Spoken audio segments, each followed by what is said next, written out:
Congressman Nunes.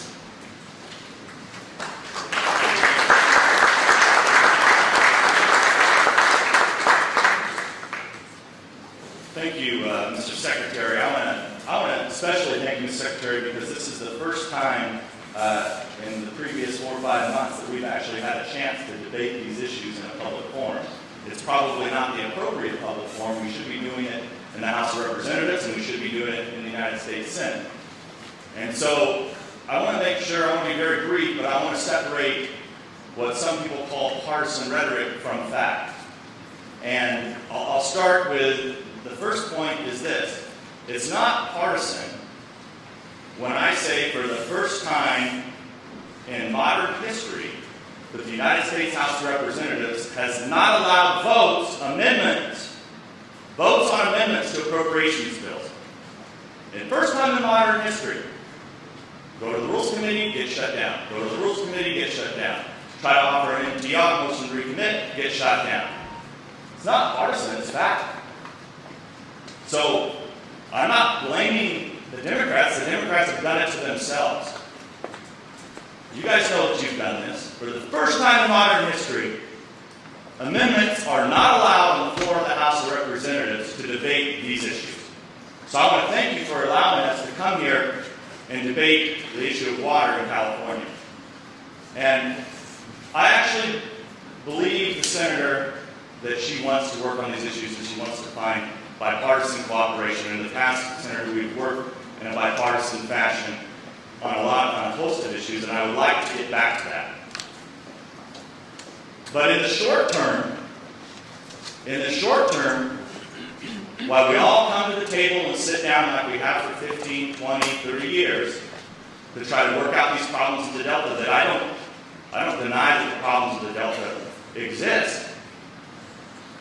But as we continue this debate, we ought to have the decency to waive the Endangered Species Act for a period of 1 year or 2 years, while we all get to the table and figure out these issues. Now, that's not partisan rhetoric. In 2003, that passed the United States Senate on unanimous consent. Unanimous consent. Every Democrat supported it. Why? Because the citizens of Albuquerque, New Mexico were running out of water. Passed the United States Senate by unanimous consent. So last week, Senator Dement went to the Senate floor, approached Senator Feinstein, said, I'm going to offer this amendment to only try to do a waiver for 1 year. It wasn't perfect language, but it's all that we could do because Senator Dement got blocked out from the process. He couldn't even offer an amendment.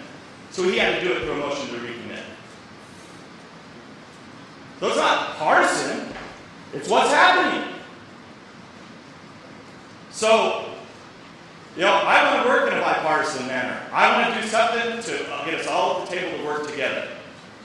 But we can't do it if we don't have real votes and real debate on these issues.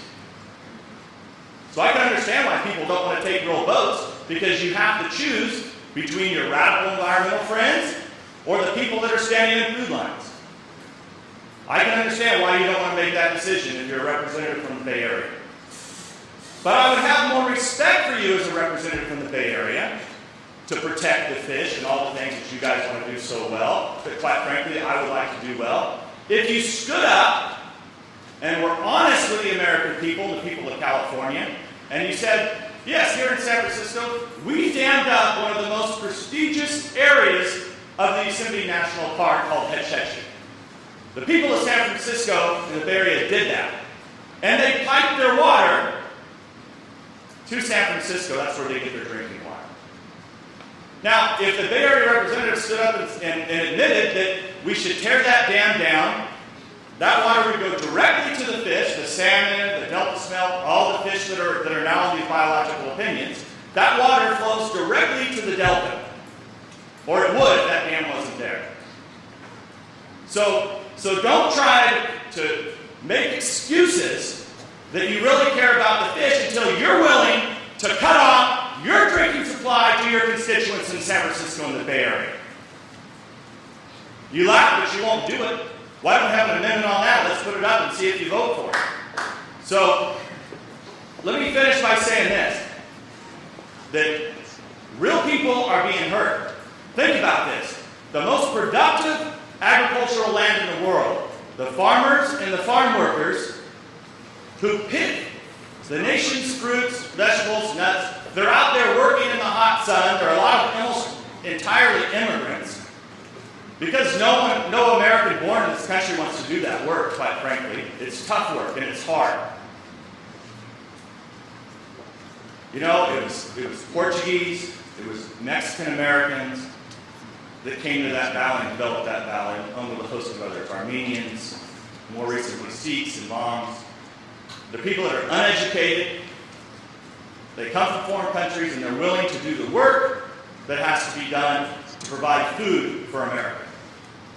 So think about this. A few weeks ago, in a food line in Mendota where people have been standing some over 5 or 6 hours waiting for food, the people that pick the food are in a food line waiting for food. And you know where the food came from? Carrots imported from China. For God's sake, what is wrong with this government? So don't sit here and say it's partisan rhetoric. I don't want to hear that anymore. That's fiction. Thank you, Mr. Secretary, for allowing us to debate these issues, and thank you for doing this, because without this, we couldn't expose and have a real debate on the issues. I appreciate your time.